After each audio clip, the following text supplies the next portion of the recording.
Imagine you have the power to stop a war. Right. Like, imagine watching that war just burn through your television screen for 10 years and knowing you could end it, knowing you could save Millions of people, yeah. but choosing to sit perfectly still in your living room instead. It's a chilling thought. It really is. And why would you do that?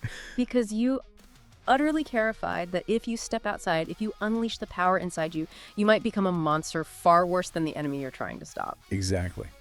Welcome to Braincast FM. Our slogan here, as always, is where thoughts make noise.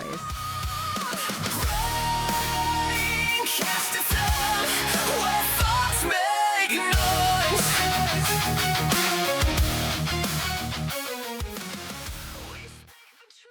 And we are definitely making some noise today. Oh, absolutely.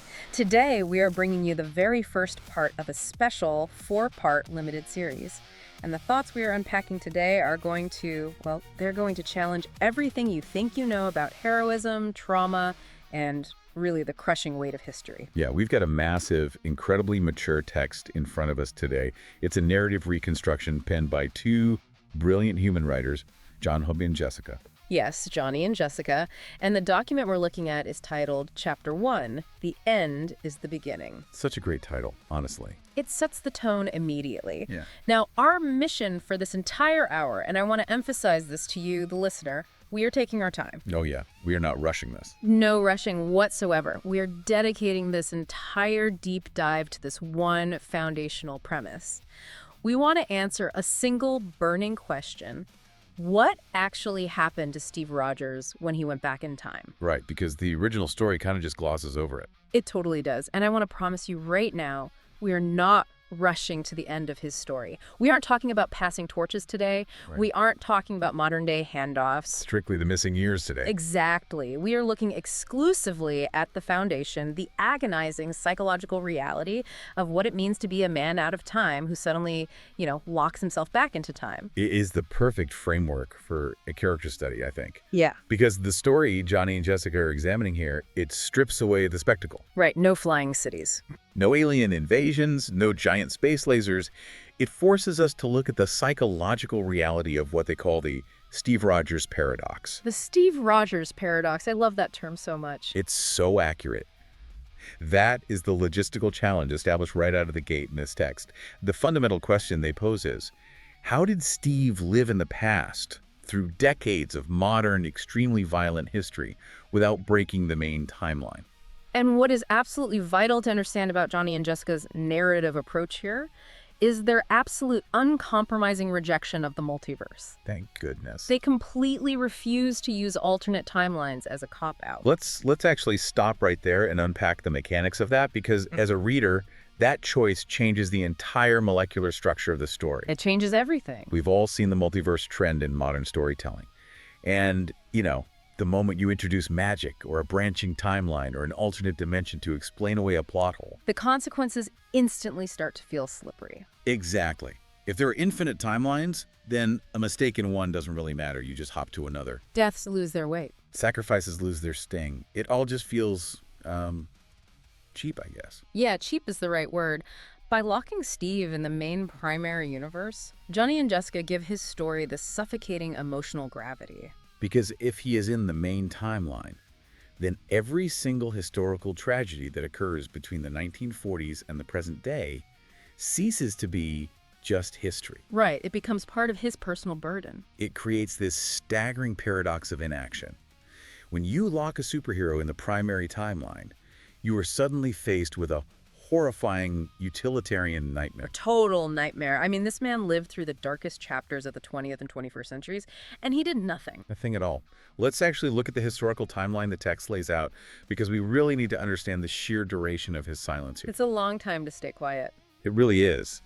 According to this setup, Steve supposedly sat in an apartment, totally off the grid, through the suffocating paranoia and the proxy wars of the Cold War. He sat through the draft. He sat through the protests, the utter devastation of the Vietnam War. He watched, doing absolutely nothing, as Hydra successfully infiltrated S.H.I.E.L.D. Which is insane, by the way. That's the very organization he helped found, the organization his wife helped to build. Exactly.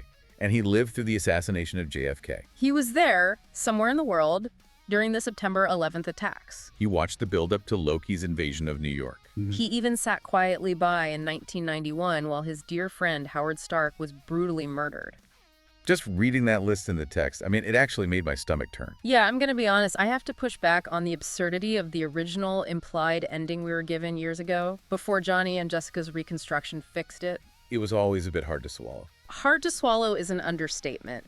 The idea that Steve just retired, married the girl, and watched all of that happen on the evening news is fundamentally incompatible with the man. Let me give you an analogy to explain why this breaks the audience's contract with the character. Okay, let's hear it. Imagine a veteran firefighter, a guy who has spent his entire adult life running into burning buildings, right?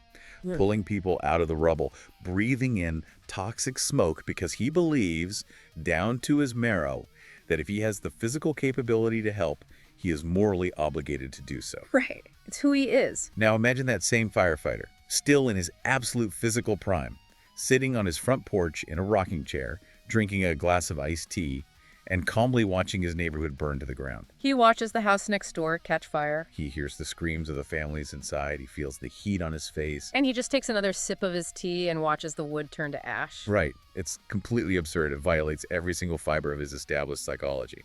That firefighter analogy perfectly isolates the conflict of character that Johnny and Jessica are trying to resolve here. Because if we look at the literal text of Steve's life, his own words contradict the idea of a peaceful, passive retirement. We can look at his dialogue to prove this. The text pulls a quote from Civil War that acts as his core thesis. If I see a situation pointed south, I can't ignore it. Sometimes I wish I could. And if you want to look at his fundamental architecture, you have to go all the way back to before he even took the super soldier serum. Back in Brooklyn. Exactly. In the first Avenger, a 90-pound kid from Brooklyn tells Dr. Erskine, I don't want to kill anyone.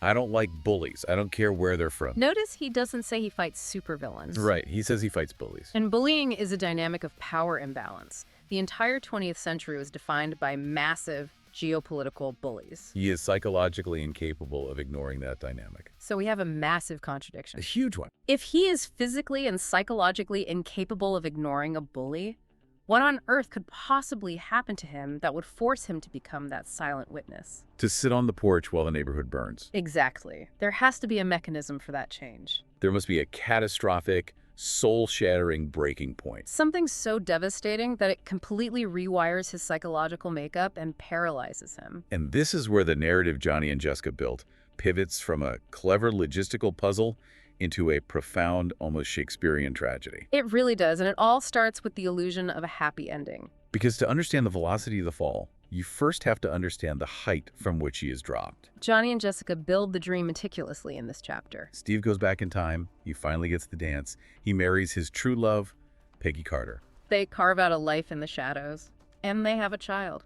I want you, listening right now, to picture the haunting, fleeting imagery we've seen teased in recent media, that image of Skjolv holding a baby. It represents everything he was denied by the ice. It is peace.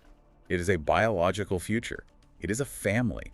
For a brief, shining moment, the universe actually lets him hold the life that was stolen from him. But then comes the inciting incident. And Johnny and Jessica do not hold back. It is incredibly brutal. You don't get to just walk away from a war, especially when the enemy is a Hydra with many heads. Right, they never just go away. A rogue splinter cell of Hydra operating deep in the shadows of the mid-20th century discovers that Steve is alive. He's out of time. He's off the grid. But he is there. And Hydra doesn't just attack him in the street. They are tactical. They are cruel. They know they can't beat him in a fair fist fight. So they go after his absolute glaring vulnerability. They go after his home. They target his family to force him out of hiding and break him psychologically. And the resulting loss is just catastrophic. We really need to look closely at the specific mechanics of this trauma, because it defines everything that follows in this rewrite. In the ensuing attack on their home, the baby dies. Just let that sink in for a moment. The child, the physical, living manifestation of his hope and his future, is killed. It's horrific. And Peggy survives the physical attack, but she suffers a severe traumatic brain injury. We are talking about a massive concussion compounded by intense, acute psychological shell shock from the violence. And the neurological result of this trauma is profound, retrograde memory loss. She survives, but she forgets who Steve is. It is the ultimate surgical cruelty of fate. He gets everything he ever wanted, the life he sacrificed his entire existence for, and it is violently, mercilessly ripped away. And worse, he is left alone with a perfect memory of it. He is the only one who remembers the life they had together. Let's explore the psychology of that specific type of grief for a second. Steve finally got his life back. He tasted it. And then the universe punished him for taking it. Johnny and Jessica draw some brilliant cinematic comparisons here in their notes to help us grasp the agony. They compare this reality to Peter Parker's sacrifice in No Way Home. Or the devastating alternate ending of the film The Butterfly Effect. It is the unique, localized hell of being entirely forgotten by the person you love most in the world. Imagine the horror of that mechanism. Peggy looks at him, and there is absolutely nothing in her eyes but the polite confusion of a stranger. The shared history, the inside jokes, the profound love, the alternate timeline they secretly built together is completely erased from her synapses. He crossed time itself to be with her, and in the end, he's just a ghost standing in her living room. And here is where the story gets incredibly dark. I actually found myself struggling with the text on my first read. Yeah, it's intense. Because how does Steve react to this? We are used to Steve Rogers, the stoic martyr. He takes the hit, he grieves quietly, he stands back up. Right, he's always the Boy Scout. But he doesn't just sit down and cry here. The text describes a man whose moral compass doesn't just crack, it completely shatters. In his brokenness, he is consumed by an absolute blinding, feral rage. We are talking about the snap. Johnny and Jessica paint a very vivid, very disturbing picture of this reaction. The text explicitly describes Steve going Frank Castle style. For those familiar with the deeper lore, Frank Castle is the Punisher. He is the absolute embodiment of unrestrained, lethal, remorseless vengeance. Steve doesn't call the authorities. He doesn't look to arrest these rogue Hydra agents and put them on trial. He doesn't try to dismantle their network legally. He hunts down the specific branch responsible for the attack on his family, and he slaughters them. All of them. In a pure, unadulterated massacre of vengeance. Let's pause and really look at the mechanics of what that means, because it's shocking. It really is. I want you to visualize Steve's usual combat style. If you watch him fight historically, he is surgical. He is incredibly disciplined. He is defensive. Exactly. His primary weapon is a shield, a tool literally designed to absorb impact, to deflect energy, to neutralize a threat with minimal lethal force. He fights to protect the people behind him. But this, what is described in this chapter, this is unrestrained predatory violence. This isn't neutralizing a threat on a battlefield. This is an extermination in the shadows. He uses his bare hands, his enhanced strength, to rip human beings apart. It absolutely obliterates his golden rule. Now, we know Steve has killed in war. He was a frontline soldier in World War II. He used firearms. He blew up tanks. But the psychology of the battlefield is fundamentally different from the psychology of a revenge killing. This isn't the theater of war with two opposing armies. This is personal, premeditated murder. He completely breaks his own moral code. Spare the defeated enemy.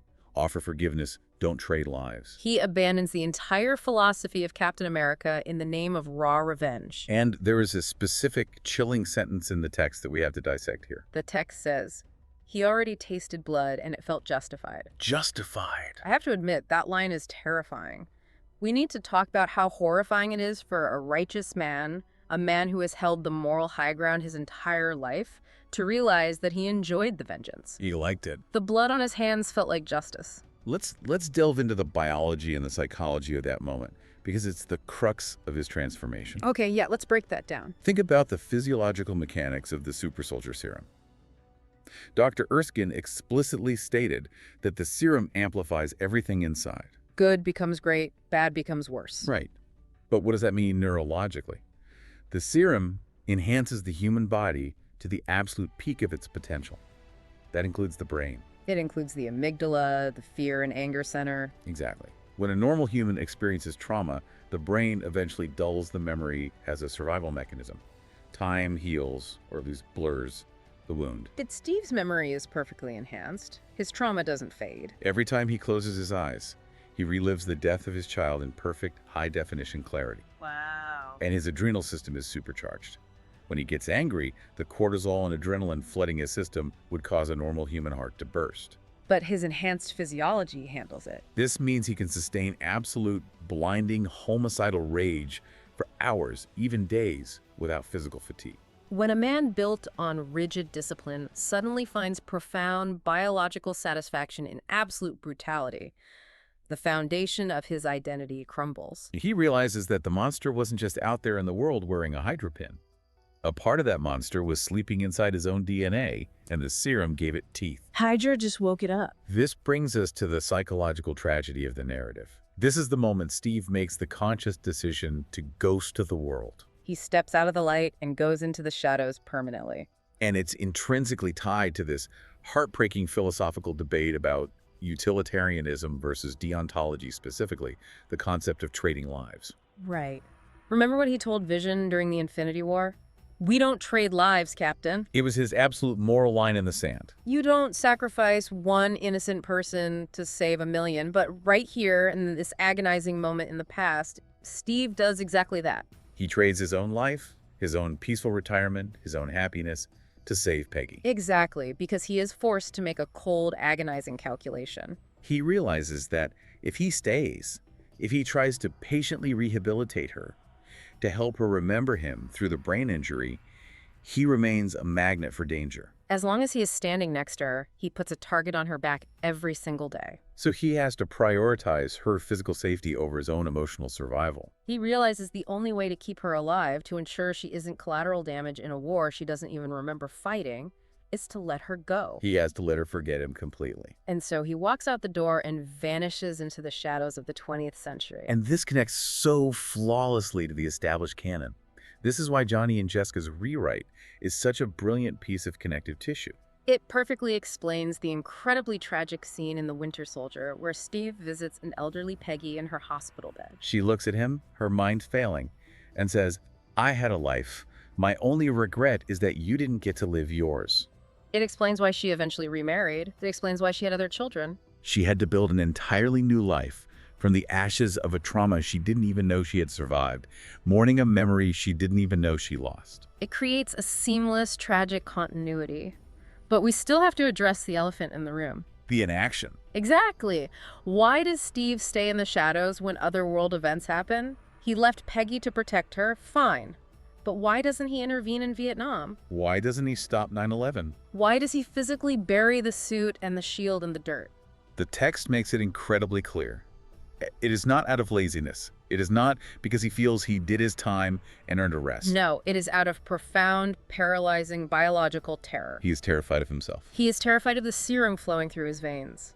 The writers bring in Dr. Erskine's haunting warning from the very beginning of the mythos. The serum amplifies everything inside. Steve saw firsthand what the serum did to Johann Schmidt, the Red Skull. It took a man with dark ambitions, with a capacity for cruelty, and turned his physical form into a reflection of his soul.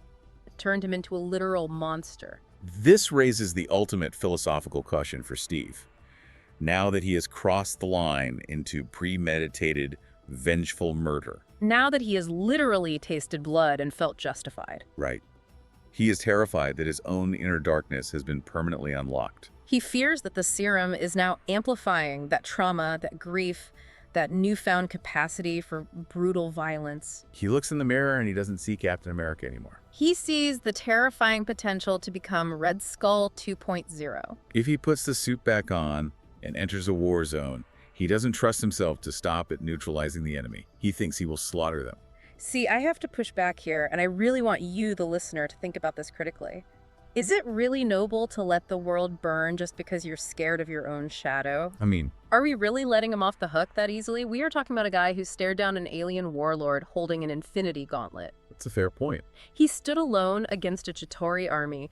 You're telling me he can handle the physical manifestation of galactic genocide, but he can't handle his own temper. Well, He's just going to sit back and watch thousands of people die on 9/11 because he's afraid he might hit a terrorist too hard. I think there's more to it. I think there's an element of cowardice here that we have to acknowledge. It feels like an excuse to not engage. I'm glad you brought that up, actually, because labeling it cowardice is the natural first reaction. Right, because it feels like running away. It does. Ooh. And it's probably what Steve himself believes. But it misses the fundamental horror of his psychological condition. Let's break down the difference between fighting an alien warlord and fighting his own shadow. Okay, lay it on me. External threats are easy for Steve. A giant purple alien with a sword is a clear, unambiguous bully. You hit him till he stops. Simple math. Exactly. But internal corruption, that is Steve's kryptonite. The fear isn't just that he might hit someone too hard. The fear is that he will become the very tyrant he swore to destroy. Wow, yeah. Imagine Steve Rogers with his tactical genius, his enhanced strength, and zero moral restraints, deciding that the only way to ensure world peace is to systematically execute anyone he deems a threat. He would be unstoppable. He wouldn't just be a soldier, he would be a god king. He isn't sitting on the sidelines out of laziness. He is trapped in what Johnny and Jessica brilliantly term the hero's paralysis. The hero's paralysis. We're taught that with great power comes great responsibility, but what this text argues is that with absolute power comes the absolute terror of a single moral misstep. He becomes a completely unreliable hero to himself. The hero's paralysis. Yeah. That is the exact framework we need to view this through. He no longer feels qualified to wear the symbol. He believes that if he steps onto the battlefield, the rage will take the wheel. He is convinced that he will escalate from stopping bullies to becoming the ultimate executioner. He is trapped in this agonizing, inescapable inner battle. On one side, his fundamental righteous nature screams at him to stop the bullies, to help the innocent, to intervene in Vietnam, to stop the planes on 9/11. And on the other side is his absolute paralyzing dread of what he's become in the dark. He genuinely deeply believes that unleashing himself upon the world would do infinitely more harm than good. It is a devastating paralysis.